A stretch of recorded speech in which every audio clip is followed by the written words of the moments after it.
back to A Well-Designed Business. My name is Luann Nigara, and I'm so glad you found this podcast. Together with my husband Vince and our partner Bill, we have grown our company WindowWorks from the ground up. So I know and I understand the challenges you face in running your interior design business. I also know that your talent alone isn't enough to ensure your success.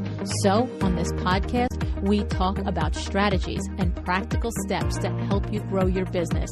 But make no mistake about it, we have our share of fun here too, mixed in with those aha moments that I love so much. This isn't fluff. Nobody has time for that.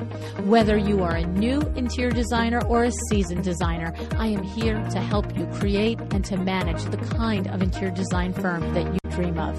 It's straight talk and it's action. Are you ready? Let's get started. Hi, welcome to A Well-Designed Business. It's Flashback Friday. As this year is coming to an end, if you're listening to the show in real time, 2022, I've been looking back at some of the pretty wonderful things that we've accomplished here. And I have to tell you, holy cannoli, there's a heck of a lot. This year, we launched my other podcast, Window Treatment for Profit, where we talk all about what works and what doesn't in the window treatment business. We talk with window treatment retailers, window treatment workrooms, window treatment installers. We talk with interior designers who interact with window treatment people. We talk to all the window treatment people. And at this point, we already have over 100 episodes. I cannot fathom it. Okay. We also have recurring guest spots with Madeline McRae and Vita Vykovska, where you are getting top level business advice in short chunks. So 100%, if nothing else, those episodes on Wednesday and Thursday are completely apropos to you, whether you're running an interior design business or a window treatment business. So if you are new and haven't found out and heard about that, I invite you to check out that podcast. We've had a ton of aha moments already, some laughs, and some really wonderful guests as we have been on this journey together. And here, you know what? The same goes here at A Well-Designed Business. I started this podcast in 2016, and we're almost at 900 episodes. I have to say, as I reflected on this, I realized that there are way too many brilliant people that have joined me on the show since the early days. And those episodes are 100% worth reminiscing about. And that's why today I'll be sharing with you once again the interview I had with none other than Nate Berkus. Yep, Nate Berkus, right? Nate is one of the world's most influential interior designers. He has worked with Oprah Winfrey and is the author of 2 books. His talented work has been featured in Architectural Digest, Elle Decor, House Beautiful, Vogue, In Style, and Harper's Bazaar, among others. Back in 2019, he joined me to talk about his first collection with Kravet Inc., as well as sharing with us his approach to his business, his perspective on color and design, and the story of how he came to work with Oprah.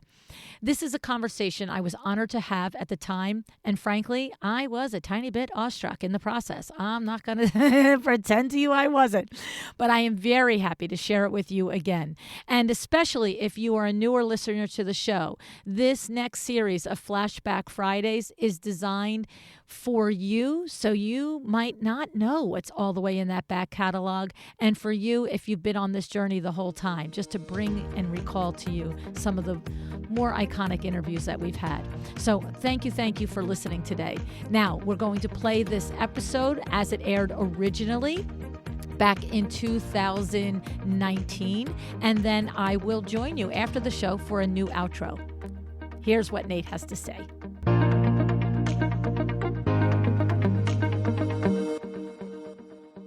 Hi, Nate. Thank you so much for joining me on A Well-Designed Business today.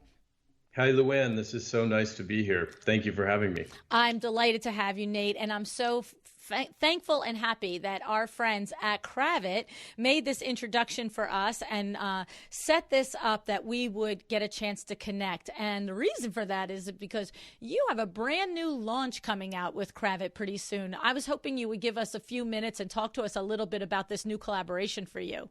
Yeah, so it's been so incredible.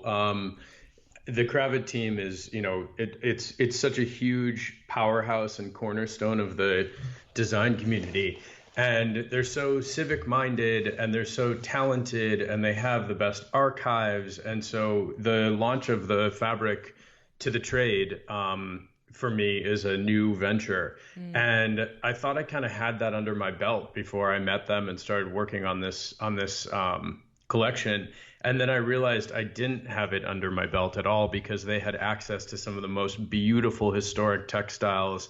And we worked hand in hand and in tandem for almost 2 years, kind of going through everything and looking at the assortment. So it launches any minute, and I'm really excited to see it finally hit the Kravet showrooms. I've designed spaces in the Kravet showroom in New York City, and as well as the Kravet showroom in Chicago, which is where my 24-year-old design firm is based, which makes me feel like I'm my grandfather somehow.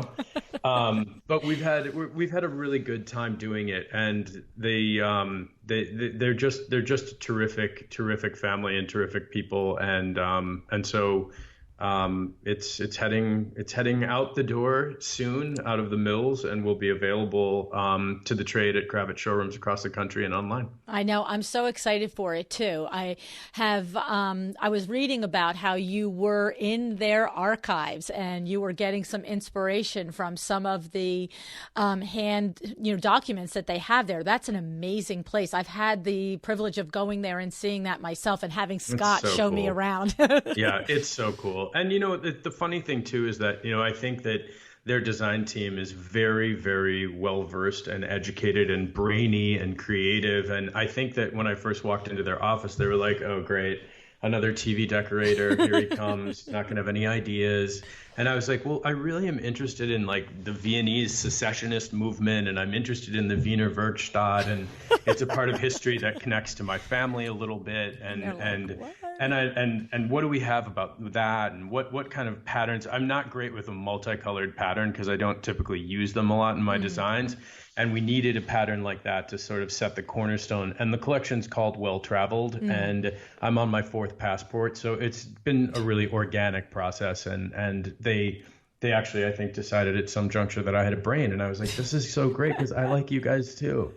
It's something else. But you have a reputation for being an actually talented interior designer. And, not everybody that's a TV designer has that reputation. But I'm sure that the Kravet family knew that when they started the collaboration with you. And, of course, to your point, it was noticed once you guys started working together. But I'm going to just restate what you said is about the team there in the design studio. They really are. I love that description, brilliant. Brainy, creative, because, and how about add this one, dedication and passionate, right? They're just so well, they into just love it. what they do. They do.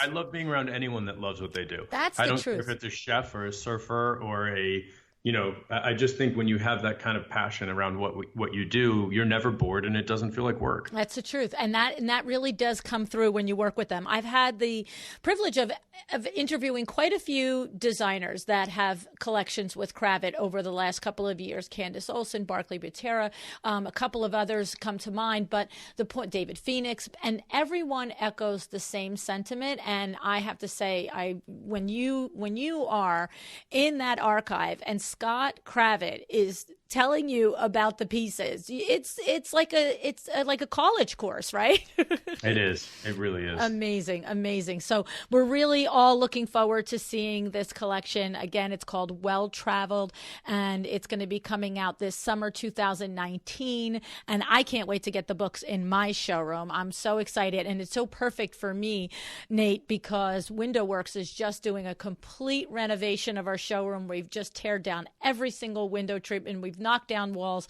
and I can't wait to get your collection because we want to definitely feature something in our showroom. So I'm looking forward to it. Thank you. Yes, definitely. So let's pick this career of yours apart here, Nate. I have to say, one of the things you mentioned that your firm is 24 years old. And I have to say, when I was doing my research and looking into your career, of course, I know what I see. I know when I watch you on TV and your show with Jeremiah, Nate and Jeremiah by Design, I know all that part, but I always go a little further and I read all the Wikipedia and I just keep Googling you and just keep coming up with stuff. And one of the things that I learned was that, first of all, degree in French and sociology. Right, but right from high school, you go and you intern in Paris and Chicago. Then you get your degree in French and sociology. And 24 years old, you launch Nate Berkus Associates. And right in that little thing right there, my brain went, what was happening when in the environment that you were working as a designer that at 24 you said, I would rather do this on my own. I'd rather just go out and start my own firm. What was that about? What was the germ there? Well, the germ was that I came back from living in France and where I interned for a costume jewelry designer named Dominique Orientis, and she was launching her first home line at the time. And so I was the person in the office that spoke French poorly and English also poorly.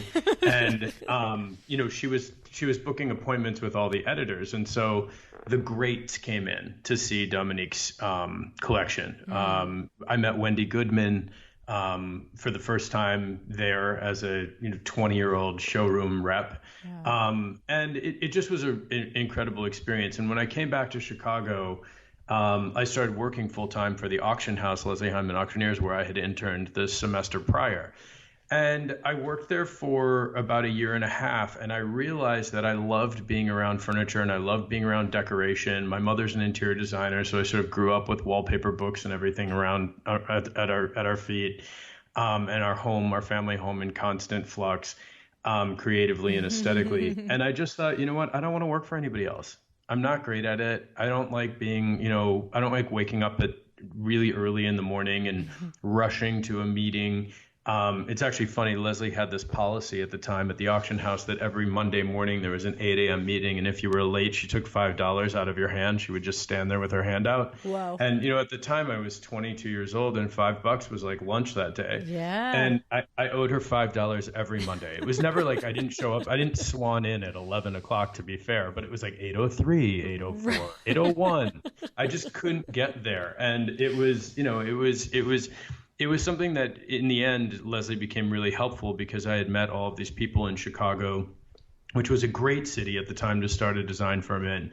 Lots of interest from the press and from the Chicago Tribune. And I had all these contacts from the internship and then subsequently the position.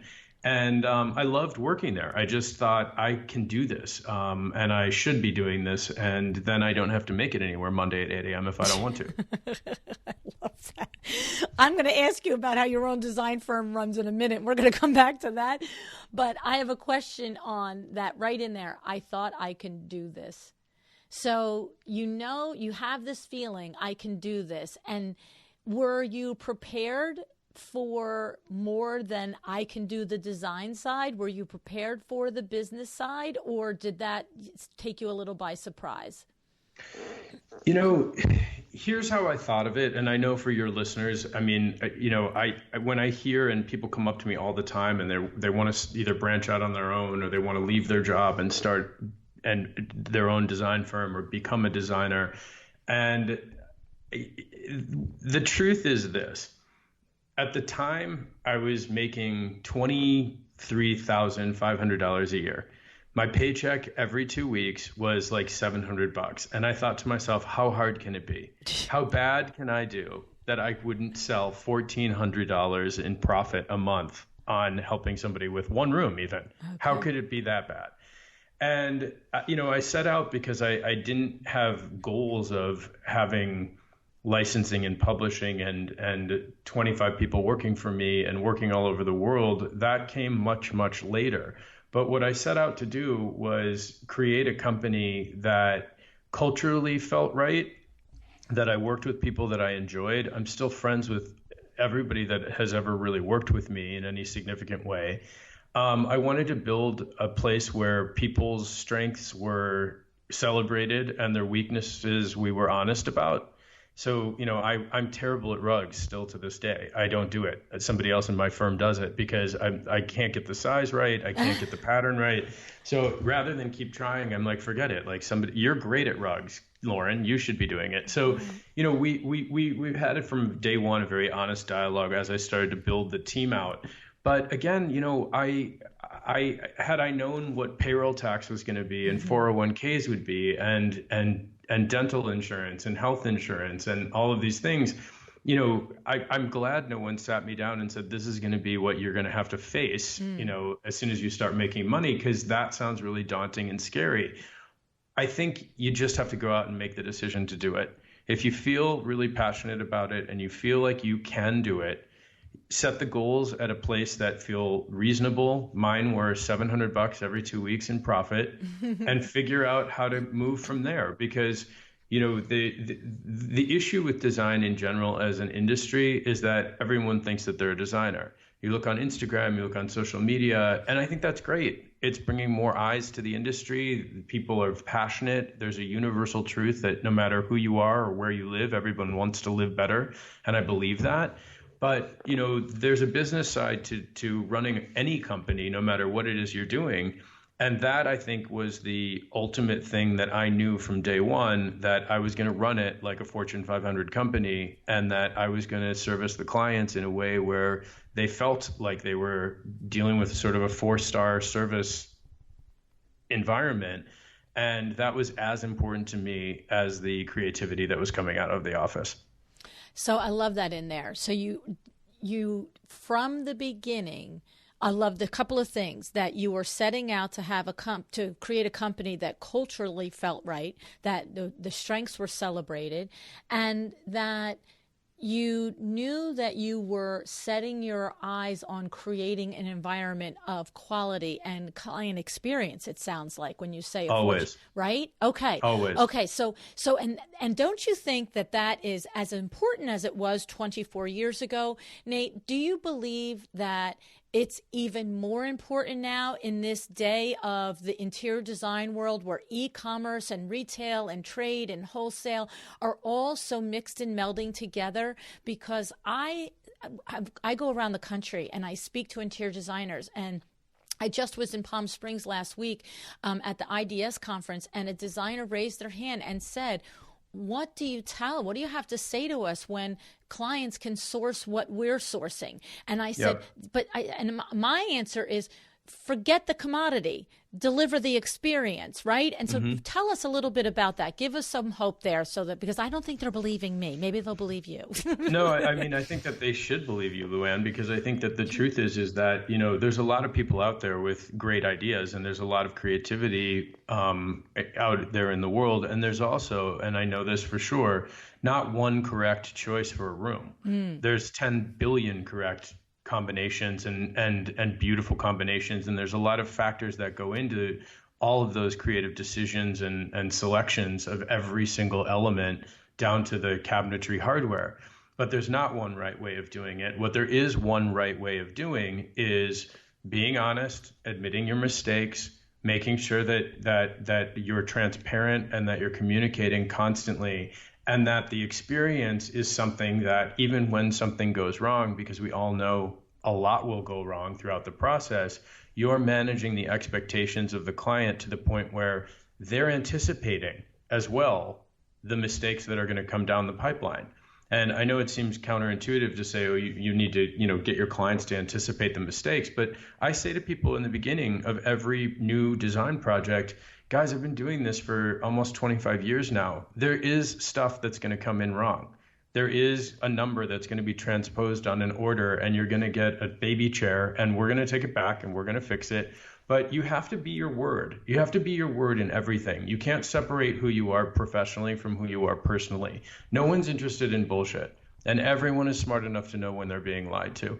So, the truth is that when I was young and I couldn't afford to make good on some of my mistakes, I found myself sort of back talking and like, oh, well, no, maybe it does look good. Let's live with it for a day. We have no interest in that dialogue anymore at all. Right. If I don't like something, if the client really doesn't like something and I agree, if something is wrong scale wise, or it just could be better, we sell it on First Dibs. It's like, we're one of the design firms that has a storefront on First Dibs, so we're able to take things back and we don't have to necessarily try and return things to the vendor. But I that happens a lot. I mean, it just does, and you have to be straightforward about it, and you have to, if you're starting out, make sure that you're prepared to deal with that situation, because it's very scary when you're starting out that you have to bring somebody in to correct the millwork or a detail on the millwork that you didn't notice, and it's installed and it's not right, and you're looking at it and staring at it, and the client's standing next to you, and you're thinking, this is going to cost me a lot of money. But the reputation and the respect and the transparency is what's going to help you build a firm for a really long time, and continue to grow and continue to work with the same clients over and over as they move and change residences and buy second homes. I mean, we've worked for some families for 5 or 6 homes at this point, and that to me is sort of the biggest compliment, that we don't want a new experience with somebody else. We want to come back to you. We might want the design to, or the aesthetic to shift, but we can't imagine moving without you guys. Right. I love it, because you are talking my language here. I have said that over and over. It's in my book. It's the way we've run Window Works, and it's exactly that line. Everybody knows when you're full of crap. Like when something's not right and you're all looking at it, and the client is saying to you, this isn't fit. It doesn't look right. It's something wrong. And maybe they don't have the words or the language or the expertise to know what's wrong sometimes, but we as the professionals do. And every single time you try and pretend, you just lose credibility, right? Yeah, you just look like an idiot. Exactly right. And the funny thing is too, is that what I've found at all different stages of my career is that if somebody buys something, a vintage piece or an antique piece of furniture or whatever, and they just don't like it, too bad. I mean, we're not a retail operation. Right. If we think it looks great, like, you own it. I mean, we can resell it for you, but you may not get the same price for it. You may, we're not giving you back our commission.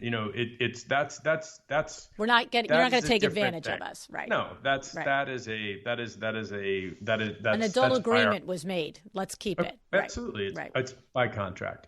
However, I will say that conversely, for somebody starting out, if you make a mistake, and you're in that situation that you just described, Luann, where you're standing there with a client, and it's wrong and they know it's wrong, and you can't afford to fix it, tell them. Right. Tell the client, say, I can't afford to take this back. I can't afford to eat the cost of this sectional, but let me find out how much it would cost to recut it or recover it. Mm-hmm. And let me give you a credit against my time or against commission on future things. Make the situation right. Everybody just wants to be heard, and no one wants to be lied to. Exactly. I love it. I love it so much. And I've had many situations like that over the years with Window Works. And when I trained Kimberly behind me, the designer that now does most of the window treatment designs, I've said to her 1,000 times, if you walk in and it's not right, then it's not right. Move on. Just make it right. Figure it out.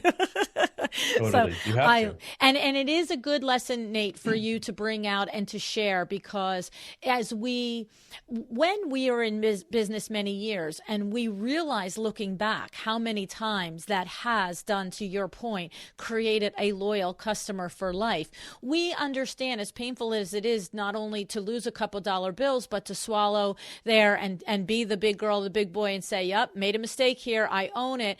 We understand, we can feel and sit in the value of it now. But the younger entrepreneur is afraid to admit wrongdoing and afraid to go in their pocket. And so, I'm so glad that you spoke to it, because it is so valuable and so important when you're building your company and you are setting up your reputation, because, it's everything, your reputation. Anything else can be moved around and jiggled, but your reputation is what you've got, right? Yeah, it follows you. Absolutely. Absolutely. Okay, so tell me a little bit about the firm now, Nate. I mean, you've got so much going on. Of course, you've got several books, you've the TV show. And by the way, I love the TV show. I mean, that's just silly. Who doesn't love the TV show? Thank you. We love the TV show. We feel lucky to be able to do it. I mean, we have a great time as a family. Well, I have to say, to your point a few moments ago, we're talking about how clear it is that the Kravitz team loves what they do. It comes through that you and Jeremiah love what you do, and Poppy and Oscar are just adorable. I just was watching the other day one of the episodes where Poppy put you in a timeout, and she said, Daddy, if you say that again, you're going to go in a timeout. I wonder where she heard that. Well, and I had the exact thought. I'm like, well, that's the language she hears. Exactly. Which is fine. I have to tell you, I'll tell you a quick story about my daughter when she was 3 years old. She was in Window Works, and she was out in the showroom playing with fabrics, Nate. And so here we are, me and my showroom administrator, we're at our desk working, and my admin says to me, come here. And I'm like, what? And she goes, listen.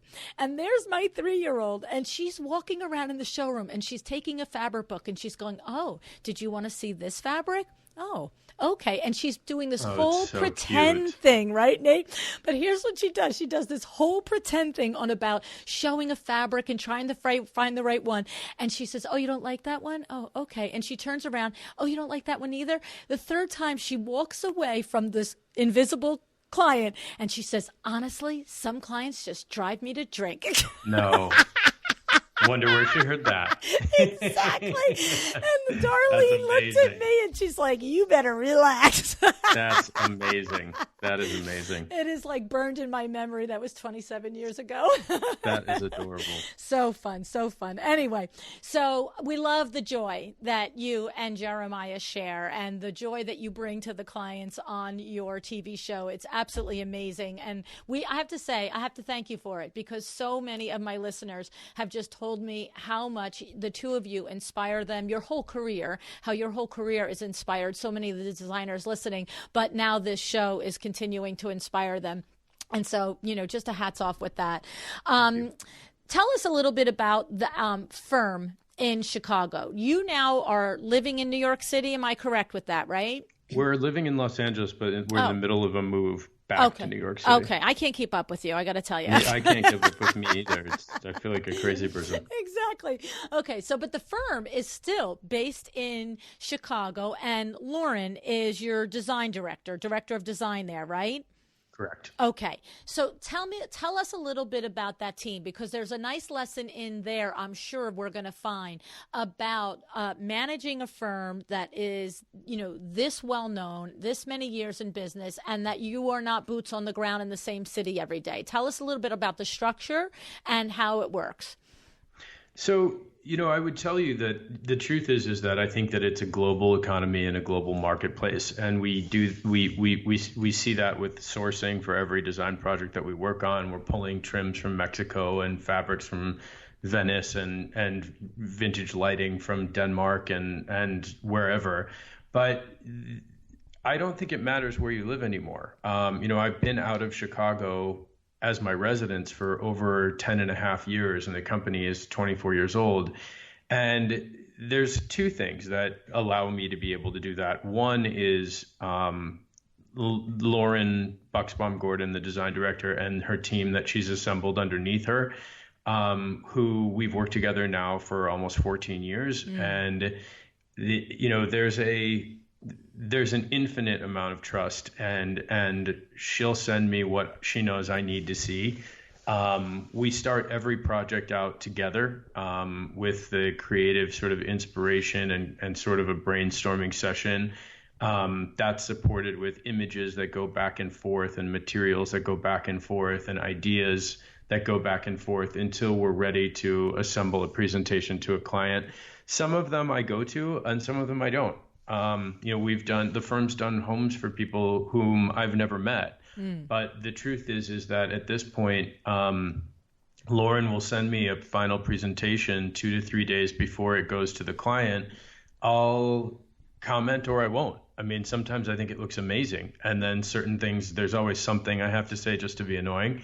But and then other clients, I'll send Lauren links to furniture and decoration and ideas that are entirely stemming from me. But the goal is that, that everyone in the Chicago office knows that they have access to me 100% of the time. I'm reachable by phone, email, Skype.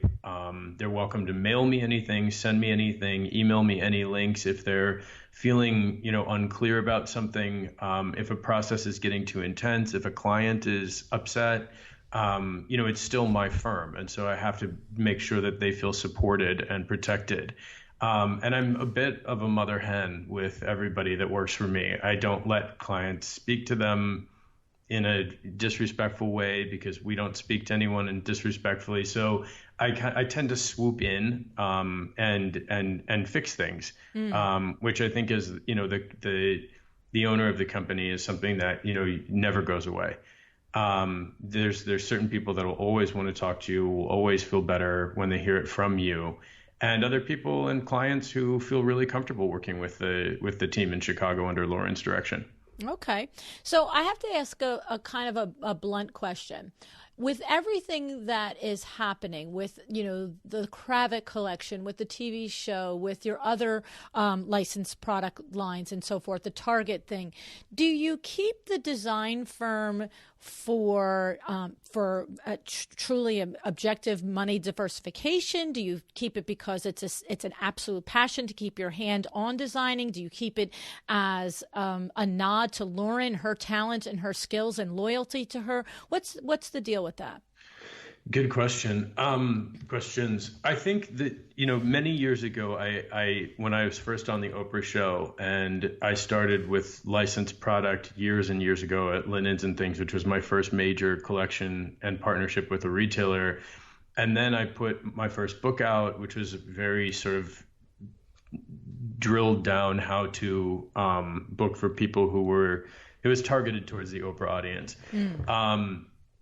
I thought to myself, do I really want to be the guy who's getting emails from people, or phone calls really at the time, from people because their sofa's late or they saw a string pull on their silk pillow? Like, do I really need to do any of this? Like, I'm on television, I've got a passive income largely because I'm designing these products, and while I'm sleeping, someone's buying them, and the book is a New York Times bestseller. Like, what am I doing? And at that moment, I think it was like 2006, I thought, you know what? It's what connects me to every single other aspect of this. I need to be in someone's living room. I need to see these spaces come to life. I need to see the triumphs and the errors, and I need to sense physically the reaction of the client when they're moving in or seeing it for the first time, or when I'm invited to go back for a glass of wine and see how things are holding up. And I think that is really the genesis. That's the basis for everything else I do. I tell young designers all the time when I'm speaking publicly and someone's hand goes up, and it's inevitably a question for me is, how do I get started, or what do you think is important when you're getting started? And for me, it's, you need to know your history. You need to know the difference between you and another person that's just starting out and, making an Instagram account and printing a business card, is that if you need to spend some time doing research, because that's what happens and that's what the client is paying for. And so, I feel a responsibility to still be a real designer and really have design projects and design clients so that I can go through Pantone colors and pick what towels are going to be sold at Target. It's all very much interconnected for me. And licensing and products are terrific because I travel. I'm on my 5th passport. I mean, I love seeing things in other cultures and all of that. But I'm constantly making decisions when I see things about what I could translate that color combination to or that pattern to. And the same thing happens when I'm assembling a space on behalf of someone else. So I didn't close it in 2006, even though I didn't need it financially. It just felt, I thought, do I really want to be the guy who's just on TV and just doing all these other things? And the answer is no. Right. It connects you to the why of all the other things that you do, it sounds like. Well, you need 100%, and you need to be living and inhabiting and working in that genuine space, I think, to be good at anything else. I mean, you wouldn't know about fabrics launching. You wouldn't know about new furniture designers. I spend hours on First Dibs. It's like, I wouldn't be doing that necessarily just to prepare for a new collection with one of my partners. So it matters. Touching things, handling things, assembling things, combining things, and being present when all of these different elements come together in a physical space is a huge education every single time. Right. Right. I love it. I think, you could have, the question could have brought several different ways that it could have been answered, but I love that one. I love that it just is, it's authentic. It keeps you at your core connected to what it is that you're doing. And because you've diversified in so many different ways, this is the one thing that it connects your passion back to it, it sounds like, and Totally. informs you. And it's just smart. That's what it is. It's smart. So you mentioned Oprah. Of course, I have to ask about Oprah. What I wasn't able to find, Nate, in all of the research was, how did you first meet Oprah? Of course you were both in Chicago, but how did that happen? And forgive me if it's a well-known story that I should know the answer to. Okay, because I couldn't find it. It's not a secret. Okay. It's actually, I had an art gallery, my offices years and years ago in Chicago were on Superior Street, which is in the River North District.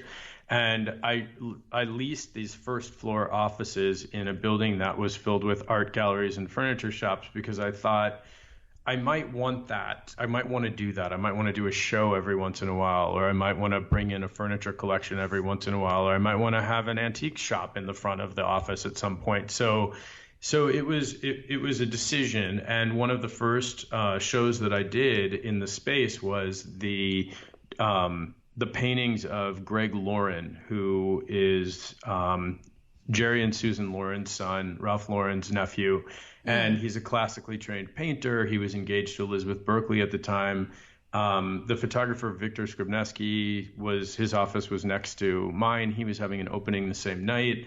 And I did a show with 12 of Greg Lauren's pieces, and one of the producers from Oprah happened to be there. She wasn't on my guest list. I didn't know them, but she was on somebody else's list. And she came, we became friendly, and eventually that turned into a friendship. And they asked me one day, another producer, I got a call at the office one day. I was sitting at my desk, and it was a producer at Harpo, and they said, we were wondering if you'd like to be on the show. We have a small space makeover in Boston that we'd really love for you to do. And I said, absolutely. I mean, what a cool opportunity. But I wasn't thinking like, wow, I'm going to be really rich if I say yes to this. I was like, this is, I love that. That's so great. My mom had TV experience on DIY and HGTV. So I was like, it wasn't unfamiliar to me. Right. And so I said to the producer on the phone, when do you want this done? And she said, well, you'd have to leave for Boston tomorrow. And I said, oh, okay. Well, here I am trying to build a design firm, and, I have meetings and installs and a million things going on. And I said, well, let me figure that out. And I said, well, what does it entail? And she said, well, it's a gut renovation. And I said, okay, well, who's the contractor that you have? And the producer said, well, we thought that you just bring your plumbers and your electricians and your mill workers and everybody with you. And I said, can I call you back in 10 minutes? And she said, sure. And her name is Jenna Kostelnik, actually, because from day one, I worked with Jenna and her team at Harpo for 11 years of doing makeovers almost monthly or every 6 weeks on the Oprah show. We still work together at the end. So I called Jenna back 10 minutes later, and I said, look, I've really been thinking about this. And, I have a good reputation, and my electricians and plumbers and mill workers, I think, like me, but they're not giving up their work to get in a van and drive to Boston this afternoon. It's really unrealistic. Let's think about how we could craft this in a way that makes sense. And she said, well, what do you think we should do? And I said, I think you should call one of the big national retailers, like Lowe's or Home Depot or Menards or anybody. And they have all these trades in local markets. And I think that you should get your business department to sign a deal with them that they would sponsor this episode. And then we can they don't even have to give us money. I mean, right. but at least they can give us the resources or tell us who to call. And she goes, oh, okay. And 5 minutes later, she called me back and she said, we have a sponsor. You're flying there alone. I'll meet you there tomorrow morning, and we'll meet the crew. And if we're missing anybody, they said that they would help me, our contact there. Wow. And so that's how we started crafting these makeovers. I mean, this was basically pre-internet. I had a flip phone. Jenna had a flip phone. We texted, remember when you used to text? It was like A, B, C, right. A, B, C. That's how we would be like, sofa's out of stock, company won't give us chair. Oh I my mean, it was like goodness. back in the day, Oh man. my And goodness. we loved it, and we had such a great experience. But that, and Oprah never looked at anything before the audience saw it. And I Oh. could tell the producers were really excited when they saw the before and after. Jenna is a terrific producer. She was so great, and she kept making me do more and more and more things that were double duty, small space things that the viewers could take away and learn something. And she was driving me insane, and she was right. And so, when I went on Oprah, she hadn't seen the before or the after, and she watched the tape roll just as her audience did for the first time, and she picked up my hand and said, "Nate Berkus, remember his name." And I Wow. walked off thinking, what just happened? Oh my goodness. Oh my goodness. I have goosebumps. It was really magical. It was a Wow. magical, magical moment. And I will tell you this, and your listeners this as well. I also knew in that moment, with Oprah lifting my hand over my own head and telling America, remember his name, Yeah. I also knew that if I had the opportunity to be back on that show, and if this could become a semi-regular appearance or even one more time, that I would only be as good as my last experience there. Yes. And so Smart. for 12 years, I never once went to bed when the crew was still on location. I would stay up till 4 in the morning and go on camera at 6. I Wow. never wanted my work ethic to differ from their behind the scenes crew ever. Wow. And so that was a decision that I made, and that's why I worked with the same team, and that's why, they're busy. They were running, the giveaways and the trips to Australia and Teacher Day and huge important topics like anything, politics, molestation, you name it, child raising, all these huge stories that they're working on simultaneously. I wanted to make their lives as easy as possible. When they saw Nate on the schedule, I wanted them to know that, yes, it was going to be irritating and there was going to be a lot of details that we had to get through, but I was going to hold my own and meet them where they were meeting me. And I did that. That's amazing, Nate. That's amazing. It's such clarity on your part to understand, number one, that you're only ever going to be as good as the last project that you completed with them. That's it. Amazing. And then secondly, to understand that in order to be respected and be a team member, you have to do what the team is doing. And that's 150%. And I have to say, one of the other conversations I want to have with you is about Sherry and Nancy. And when you said how hard the producers and the production team and the crew work, we all learned that when we watched that 25th Season season. 25, Oh yeah, my behind the scenes. God. Yep. That was, see, I've loved Oprah since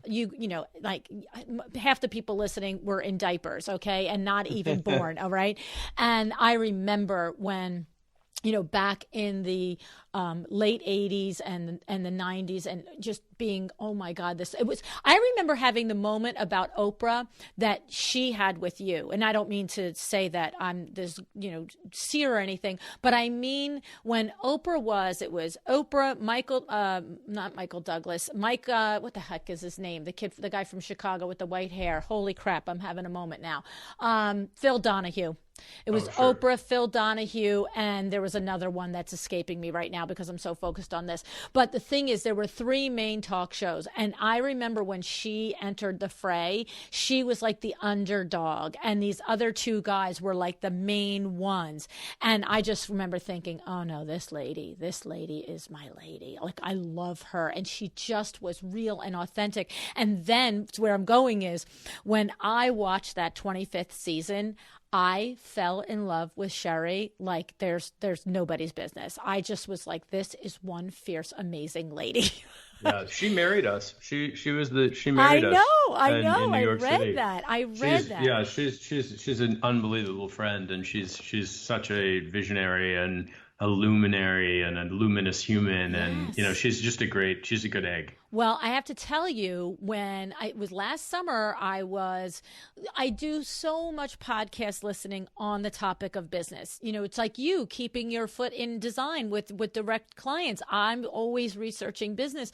And one day I was just like, Lou Ann, you just need a mental break, like listen to something. I used to listen to history podcasts. That's how I got into podcasts in the middle 2000s. And I'm just like, you need. And so I thought, I wonder, if there's any podcasting out there about Oprah. And I found out the Oprah Super Soul Sunday had just launched on podcast. I was like, what? I'm like, oh my God. Right. And then in that search, Nate, I came up with Sherry and Nancy's podcast and then fell in love with Nancy. And Nancy's been on my show now since then, because then I was obsessed. I was like, oh my goodness. Oh, I didn't know that. Yes. I love that. I love Nancy. I know. I love them too. And what was funny was Nancy mentioned to me how, her and Sherry started Story and that you and Jeremiah are partners with them in that. And she literally said it at like the 45th, 47th minute mark. And I was like, oh my goodness, I could do a whole hour on that. Okay, man, be quiet. But I'm so, you guys have this new thing where you just acquired the Gilded Razor show, and you're going to be producing this Sam Lansky biography, Actually, right? So our option on everything works out the way it should. We really believe that. Okay. Our option expired on the Gilded Razor, and we were really depressed about it. We took it out. We couldn't generate interest. All four of us really loved the story and loved Sam, and we sort of handed it back to him and said, we tried. We're sorry. And he just partnered with Dustin Lance Black, and they're co-writing the film version, and it's going to be phenomenal. Okay. So that is not a story project any longer, but we're working on several other things together. But we're really excited for Sam because it landed where it probably should have been. Right. Well, you know what? I believe that 110% as well, Nate. Everything always works out the way it's supposed to. And one of the things that I've raised my kids, my Aunt Honey instilled this in me, is when you are in the middle of whatever is the hardest, most difficult thing, I don't care if it's a business thing, if it's a personal thing, you have to, like what she always got me, how she taught me to get through it and not get muck and mired in it, is to ask myself, what is my lesson in this? Why is this coming to me now? What do I need to learn here? And sometimes to that point, for you guys now might have the hindsight of, you know what, this project is going to be better served at this other place. And you love the project and the man. So you are happy for that. It's as simple as something like that, right? Sometimes we don't get the lesson till hindsight though. Always. Right. Sometimes we can find it in the middle of it and it gets us through. And other times the lesson is a hindsight lesson. That's true. Okay. And so, another thing that I'm curious about, and of course I'm going to be respectful of your time, but there are many things I want to hit here. When you meet Jeremiah, and Jeremiah is an interior designer in his own right with a different experience that he comes to. And I can see in the show how you guys, go back and forth. And, the one show is, him and Poppy against you. And they're like, wait, the 3-year-old gets to say. But you can see the collaboration is there. But I'm curious, what was it like and what is it like from a business standpoint? Now, he's not part of Nate Berkus Associates because that team Lauren has her team in running there. But are there business things from a design standpoint that you two would say, I don't run my firm that way, or I don't do it that way? I'm not talking about picking the mirrors. I mean, the process, or is it not necessarily... So we've had the opportunity to collaborate on a couple of different projects together where we merged the design firms. And the first one was for the famous stylist and colorist and salon owner Rita Hazan in New York City. We did her apartment together in Soho.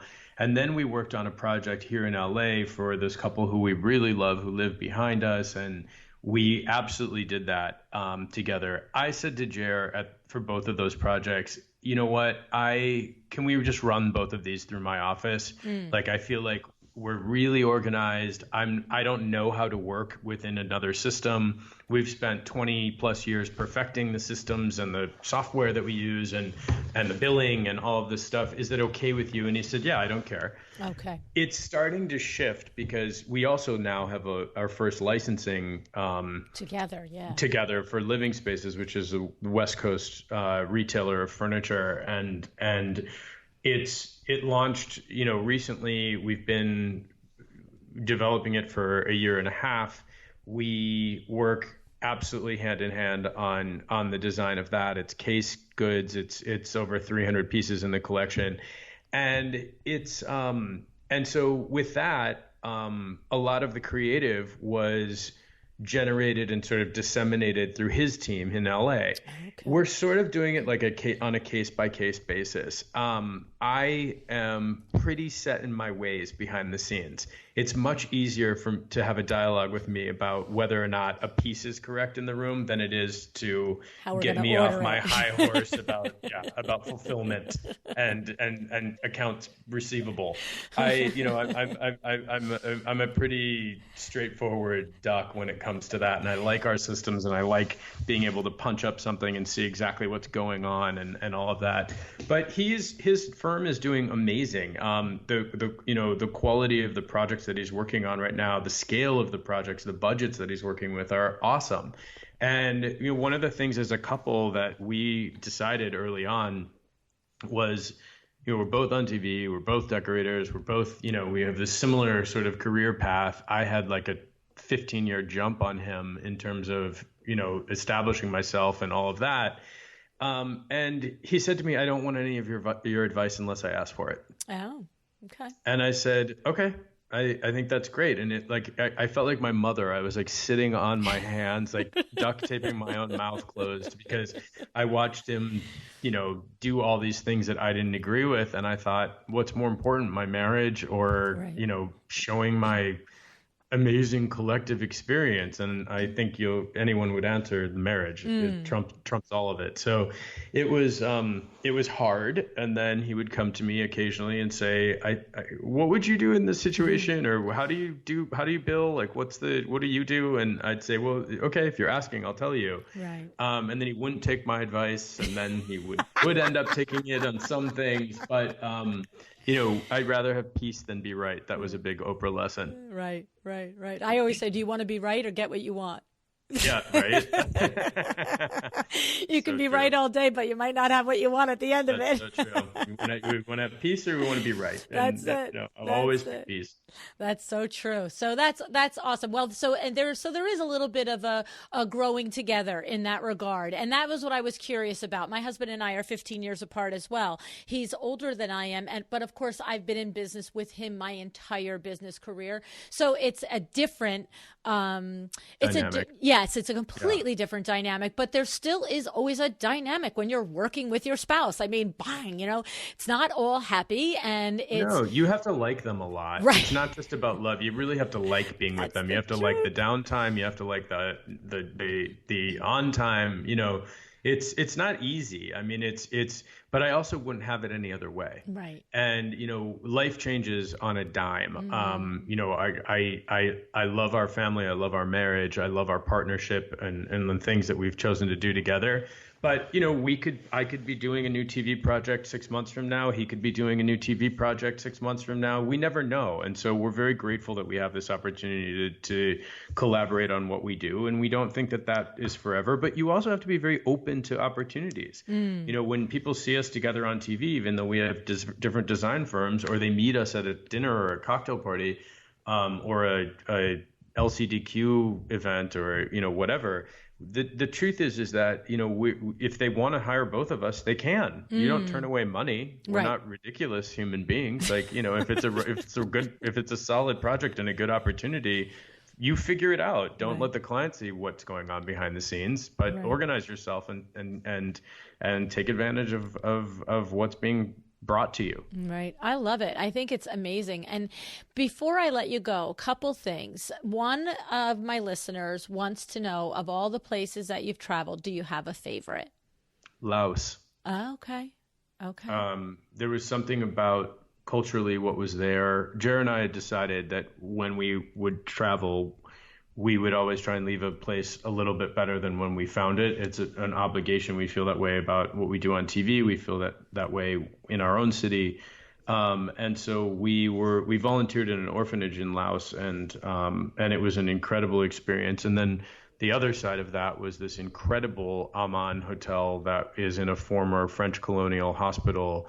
the night market and walking through, and the antiques and the decoration and the weaving and the textiles and the food. It's the land of sticky rice. I mean, I loved everything about it. Wow, that's amazing. Okay, good to And know. I love sticky rice. Okay. Like if I ever find out I have 2 weeks to live, I'm gonna eat a trough of sticky rice next to a trough of kugel. That's my plan. It sound I'm glad you have your end of life plan settled, Nate. That it hasn't changed. Okay. And then if I were to hit you with we've got designers listening that would love to know one of your hindsight lessons about being in business, or possibly one of your best tips about growing a profitable design firm, something along those lines, some sage advice from Nate Berkus.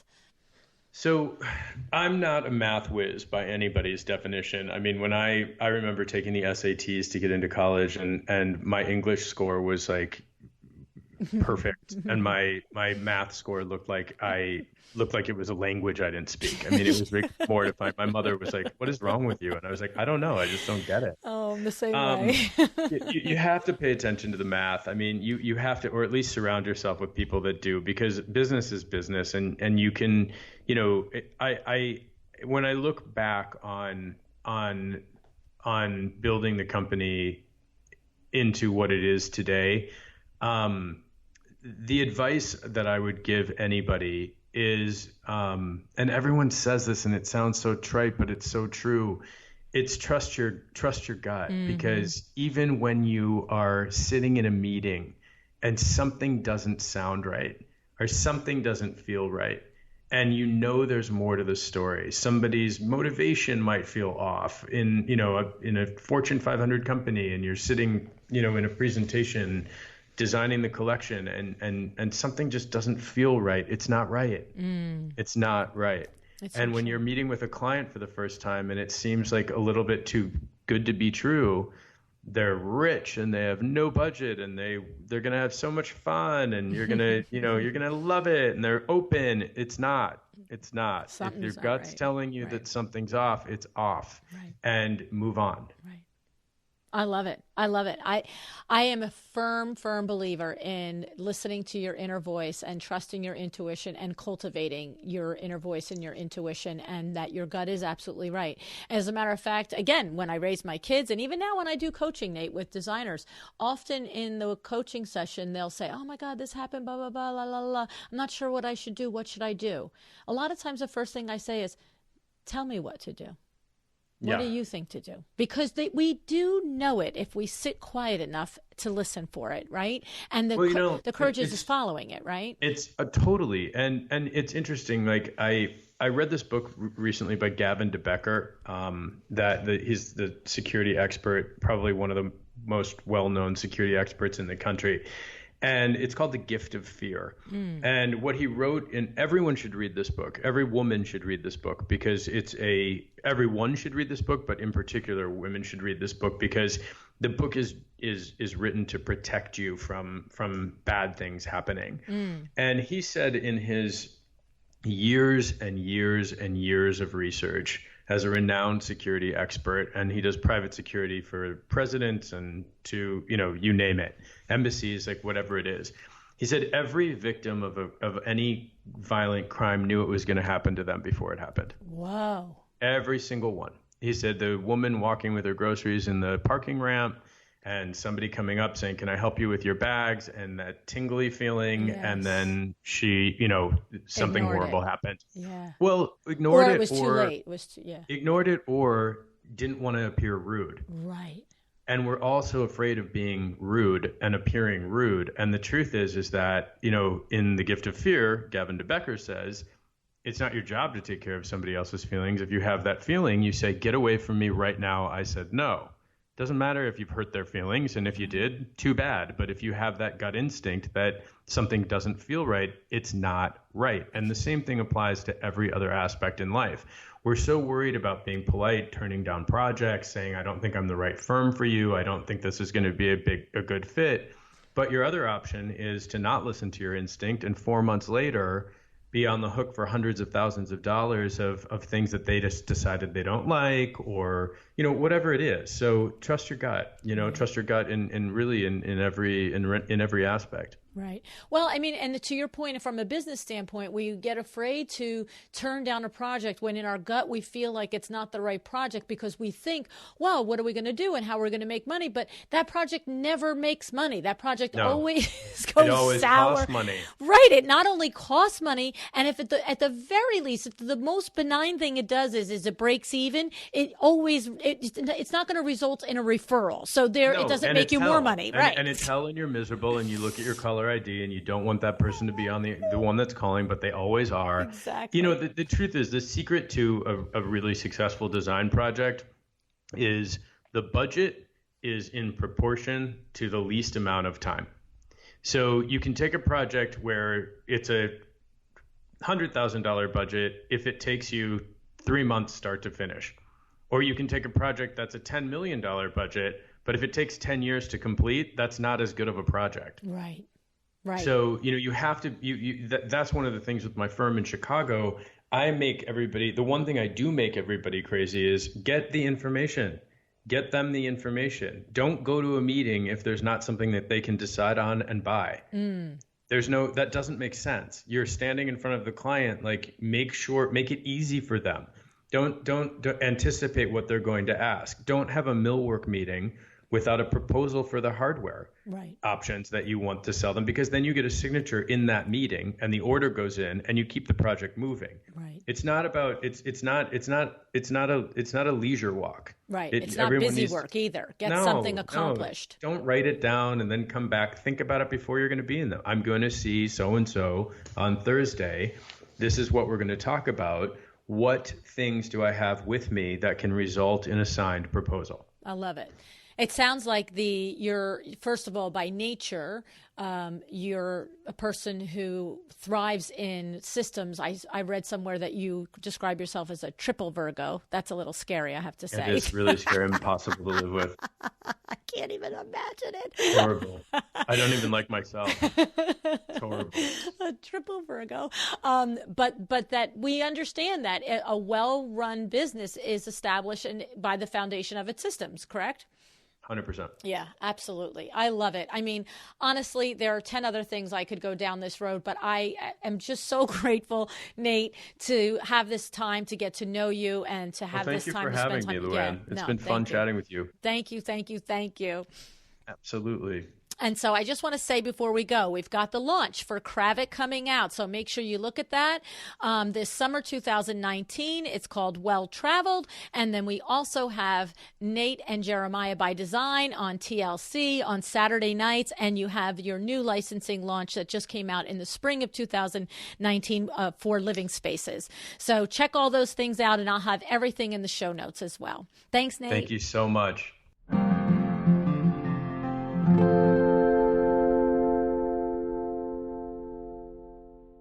I have to say, this conversation still hits me just the way it did the first time.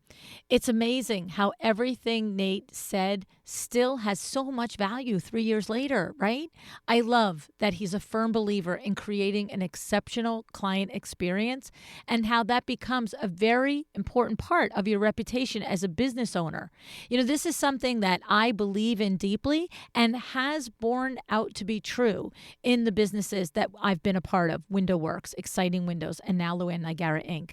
The other thing that stands out to me after listening to Nate again is the fact that even when he was faced with such a one-of-a-kind opportunity, such as working with the great Oprah herself, he still took time to ask himself, is this reasonable? Is this a good expectation? Can I expect to deliver a good result under these circumstances? Right? This is literally quite the exemplification of true professional leadership and on making decisions based on sound business principles, right? He's 100% a smart guy and a great business owner.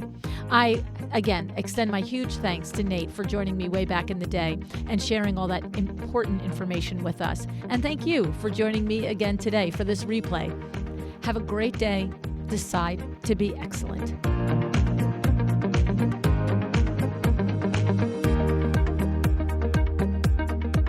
Thank you for joining me today. This podcast is a production of Luann Nigara, Inc. If you want to know more about me, my books, or Luann University, go to luannnigara.com. And if you are interested in having WindowWorks help you with your next window treatment or awning project in the New York, New Jersey metro area, go to windowworksnj.com to learn more. Have an excellent day.